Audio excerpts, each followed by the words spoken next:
নমস্কার, পূজাস ক্রিয়েশনে আপনাদের সকলকে স্বাগত জানাই। আজকে আমি চলে এসেছি নারকেল পাতা দিয়ে বানানো খুব সুন্দর এবং সহজ একটি টেবিল ডেকোরেশনের ভিডিও নিয়ে। প্রথমে আমি নারকেল পাতাগুলোকে এইভাবে ছাড়িয়ে নিয়েছি। তারপর নারকেল পাতার মাঝখানে যে কাঠির মতো অংশ থাকে সেটাকে কোনো ধারালো জিনিসের সাহায্যে এইভাবে ছুলে নিতে হবে। আমি এখানে বটির সাহায্যে এই পদ্ধতিতে আমি পাতাগুলোকে কাঠি থেকে আলাদা করে নিচ্ছি। আমার চ্যানেলে যারা নতুন ভিডিও দেখছো তাদের কাছে অনুরোধ, আমার চ্যানেলটিকে সাবস্ক্রাইব করে নাও এবং পাশে থাকা বেল আইকনটিতে ক্লিক করে দাও, যাতে আমার পরবর্তী ভিডিওর নোটিফিকেশান তোমাদের কাছে পৌঁছে যায়। এই পদ্ধতিতে আমি সবকটি পাতা থেকে এইভাবে কাঠিগুলোকে আলাদা করে নেব। কাঠিগুলোই আমার এই জিনিসের জন্য প্রয়োজন। দেখুন, সবকটি কাঠিকে এইভাবে আমি বের করে নিয়েছি পাতা থেকে।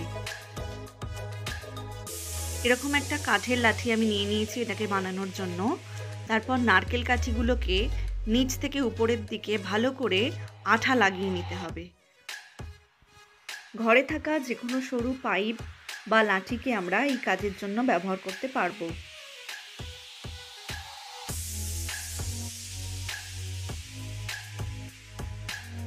দেখুন, এই নারকেল কাঠিগুলোতে ভালো করে আঠা লাগিয়ে নেওয়ার পরে এই যে কাঠের লাঠিটা নিয়েছি সেই কাঠের লাঠির নিচে ভালোভাবে এভাবে চেপে ধরে এই নিচের অংশটাতে সেলো টেপ লাগিয়ে নিতে হবে।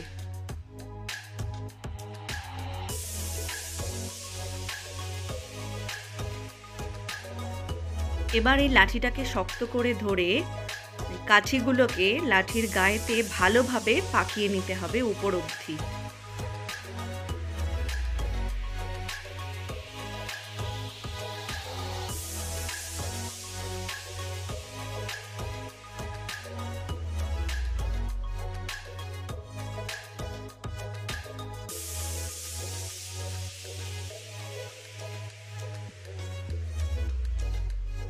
পুরো কাঠিটা লাঠির গায়ে পাকিয়ে নেওয়ার পর উপরের দিকটাও এইভাবে সেলোটেপ দিয়ে ভালো করে আটকে নিতে হবে।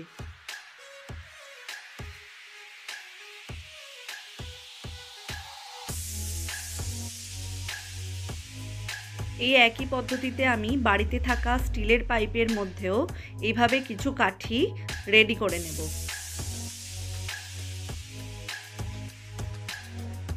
আমার ভিডিওগুলো ভালো লাগলে অবশ্যই একটা লাইক করে দেবে, কমেন্ট করবে এবং তোমাদের বন্ধুদের সাথেও শেয়ার করবে।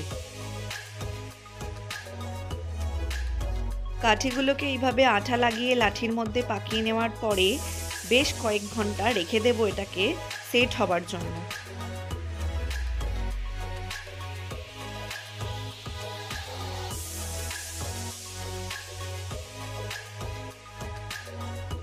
এরপর একটি মোমবাতি জ্বালিয়ে নিয়ে পাকিয়ে রাখা এই কাঠিগুলোকে উপর থেকে ধরে তাপ দিয়ে নিতে হবে খানিকক্ষণ।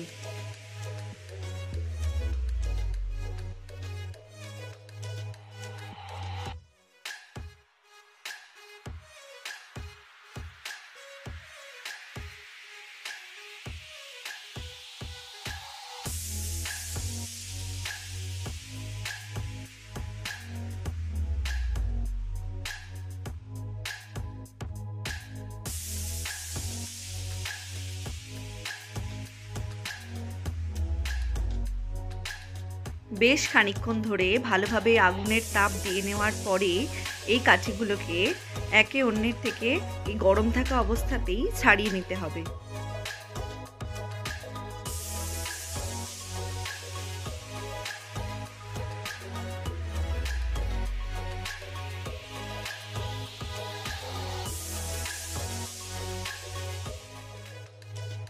যেহেতু কাঠিগুলোর মধ্যে আঠা লাগানো আছে তাই গরম থাকা অবস্থাতেই এগুলো আলাদা করে ফেলতে হবে চটপট। খুব সাবধানে হালকা হাতে এগুলোকে আলাদা করতে হবে, না হলে কাঠিগুলো কিন্তু ভেঙে যেতে পারে। দেখুন, কাঠিগুলোকে আমি এইভাবে সব আলাদা করে নিয়েছি।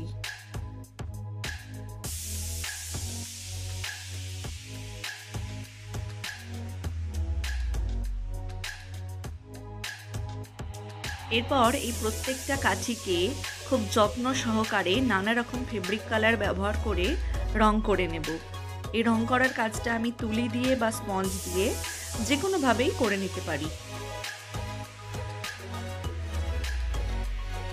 নারকেল কাঠি দিয়ে তৈরি এই সুন্দর জিনিসটা আমাদের বাড়িতে থাকা যে ফুলদানিতে আমরা রাখতে চাইছি সেই ফুলদানির মাপ অনুযায়ী এটাকে ছোট বা বড় রাখতে পারি। যাদের বাড়িতে ছোট ফুলদানি রয়েছে তারা এই কাঠির নিচের অংশটা কেটে বাদ দিয়ে দিতে পারে। আমি বড় ফুলদানির মধ্যে এটাকে রাখবো, তাই কাঠিগুলো একটু লম্বাই রাখবো।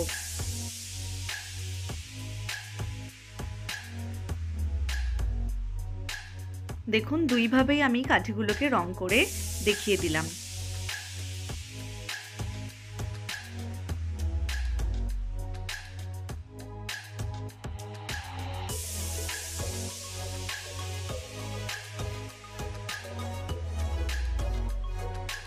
সবকটি কাঠিকে এইভাবে রং করে নিয়ে ফিরে এলাম আপনাদের সামনে।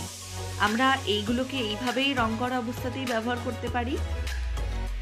আমি এগুলোকে আরও একটু সুন্দর করার জন্য আমার কাছে থাকা নানা রকম রঙের সোলার বা থার্মোকলের বলকে আঠার সাহায্যে এই কাঠির গায়ে ফাঁকা ফাঁকা করে লাগিয়ে নেব।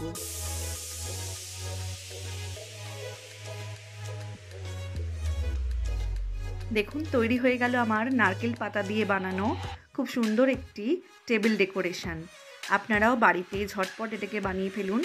খুব অল্প উপকরণ দিয়ে এবং অল্প সময়ের মধ্যেই এত সুন্দর একটি জিনিস খুব সহজে বানিয়ে ফেলা যায় এবং ঘরে সাজিয়ে রাখা যায়।